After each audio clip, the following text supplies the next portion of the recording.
All right, what's up, everybody? Back again here for another beer review. Just filmed a beer review for The Truth Imperial IPA, and we're gonna film another beer review right now for something a little bit lighter. We're gonna be reviewing the Founders All Day IPA, Session IPA, or Session Ale, I should say. So this beer, I'm pretty sure I reviewed on one of the podcasts. I can't exactly remember, but I don't think it was a good review. It definitely wasn't an official review, a 908 official review. So today we're going to be doing the official review for it. This beer is one that I didn't used to like too much, to be honest with you, but recently I started to enjoy it a lot more. There goes the cat. She's going to join us for this video here. So we got Founders All Day IPA. Founders is one of my favorite companies. What's up, girl? One of my favorite beer companies, if not my favorite. I love their Centennial IPA.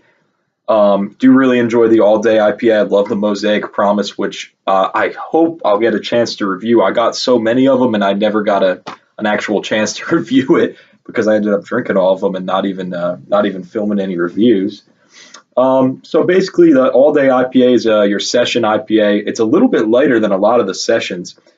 This one comes in at 4.7. Actually, yeah, it's about the same, 4.7% ABV. Founders is out of Grand Rapids, Michigan. Let's read the description here.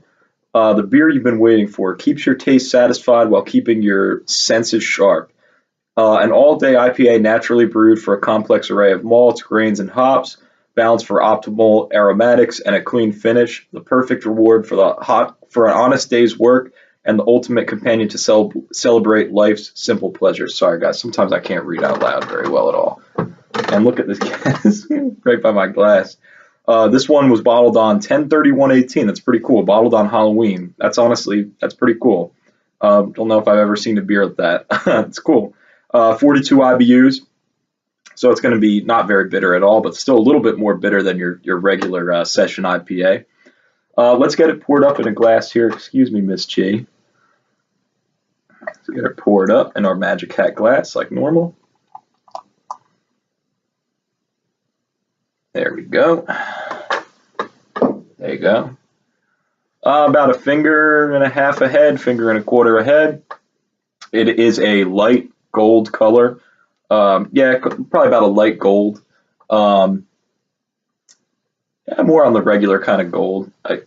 Stop messing with my stuff here. Come on. I'm telling you, man, every time I come down here, this cat always has to follow me, and she'll be freaking out if I don't let her down here. Yeah, it's a pretty much a golden color. You could see right through it. It's very clear. Let's get a nose on it, get an aroma going. This one is heavy on the grassy hops, I know, because I've had this quite a few times. I'm smelling some grassy hops. I'm smelling grains. I'm not smelling really too much malt at all. Maybe smelling a little bit of that corn, the kind of grain, like almost like corn or very light though. It's more kind of like a light hop smell, almost like a little bit of a watery smell as well. Not too much going on with the smell. This one is quite good though. I've started to really like it way more. So with that being said, let's get a taste on this, guys. This is like the perfect beer to have after that, The Truth, because it's nice and light. Yeah, light, very crisp, grassy kind of flavor to it. Not tasting any fruity hops in this at all, guys. It's just kind of like a grainy taste mixed in with kind of a grassy or a floral kind of hops that you would normally get in a kind of like in a West Coast style IPA, but like a very, very light version of it. It's very smooth to drink. Goes down easy. I could chug this thing right now if I really wanted to. We'll see if we'll even finish this during the review. But yeah, it's definitely got its place. When I first tried this, I didn't really like it that much because I'm thinking, oh, session IPA. I'm expecting it to kind of taste like a normal IPA, just with less ABV. It doesn't really work like that. The alcohol definitely plays a point in a lot of IPAs, especially for making it kind of like a more full-bodied kind of flavor. With this one, it's kind of like it's almost like a session IPA is almost like the light beer of IPAs, I always feel like. Now, I don't really hear too many people say that, but that's what I always kind of consider it as. This session ale is, it's crisp, it's clean. It's really just a kind of like like it almost tastes sort of like a watered down IPA, but not in a bad way. It definitely has its place. This is real good for out by the campfire. If you want a beer that's got some good flavor to it, you don't want to drink Coors Light or Miller Lite or whatever, which those beers also have their place as well. But this one's kind of good for like camping or something. Like you want to drink something with a lot of flavor, but you don't want the high ABV because you're going to get knocked out by it. If you got stuff to do, maybe if you're mowing the lawn or something, I could see it, or hiking, or out by the bonfire, something like that. This beer would pair pretty much perfect with it. Let's kind of try and get some more flavors from this, guys. The malt is super light, but I can taste it on the backbone.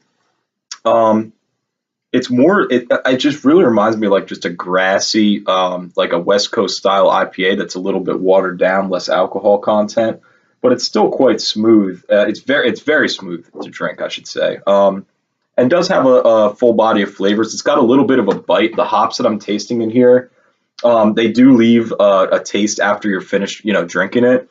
It does leave an aftertaste. Just a lot lighter than like say like a Stone IPA or something like a West Coast style IPA that's real heavy on those grassy floral hops. This one is more of like a just a smooth version of that is the best kind of way I could describe it.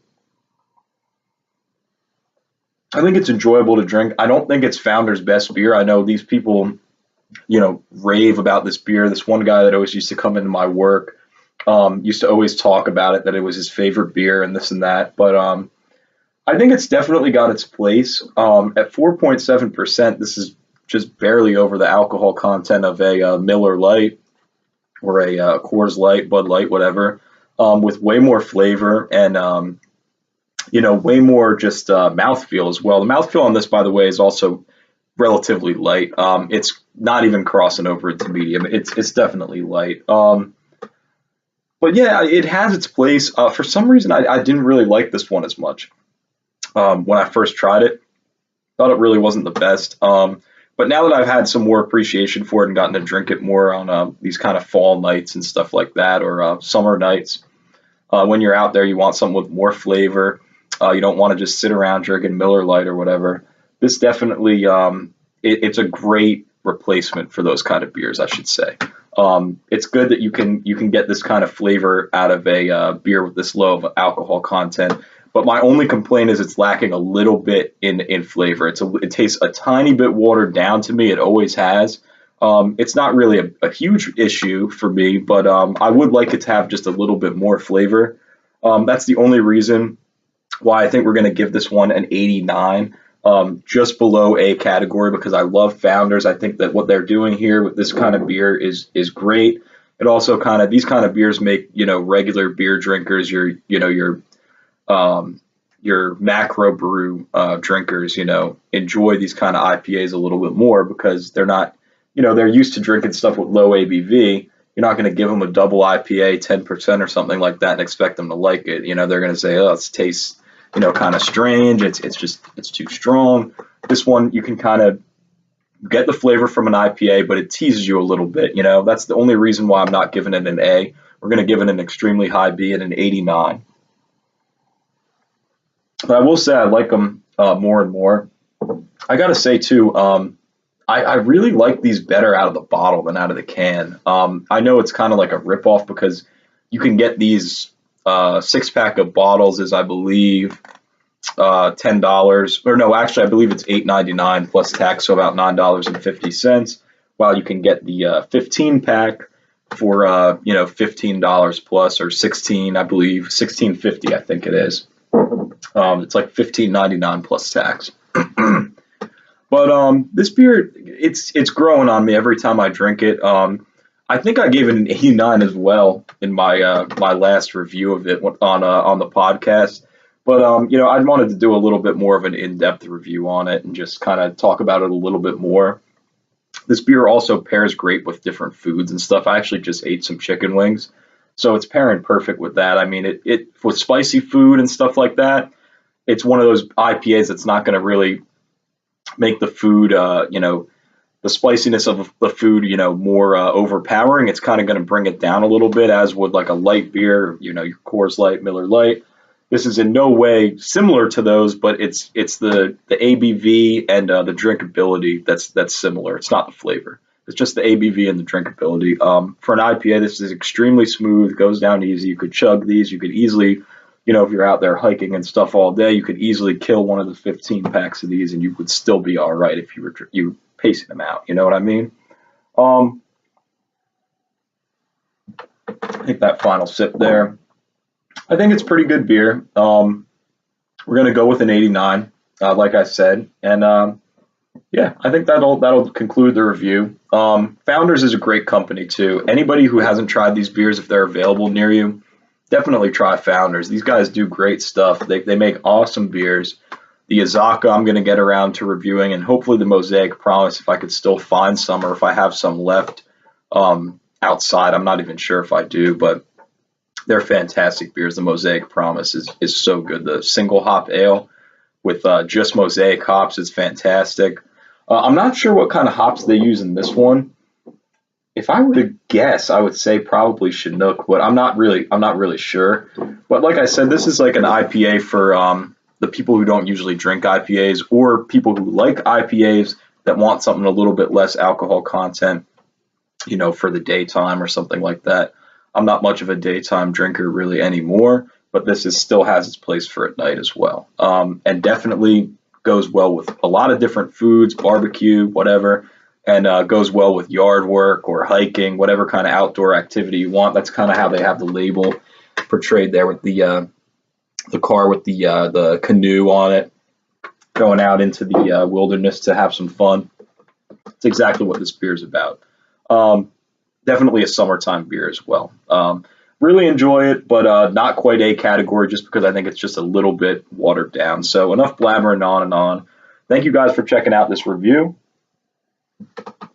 Cheers, and I'll see you guys next time. Probably another video going to be uploaded later tonight, to be honest, because I'm having a lot of fun doing these beer reviews, and now that I actually got a little bit of a setup and stuff that I got to decorate a little bit better, but it's coming along. So thanks for checking it out, guys. Enjoy your rest of your night.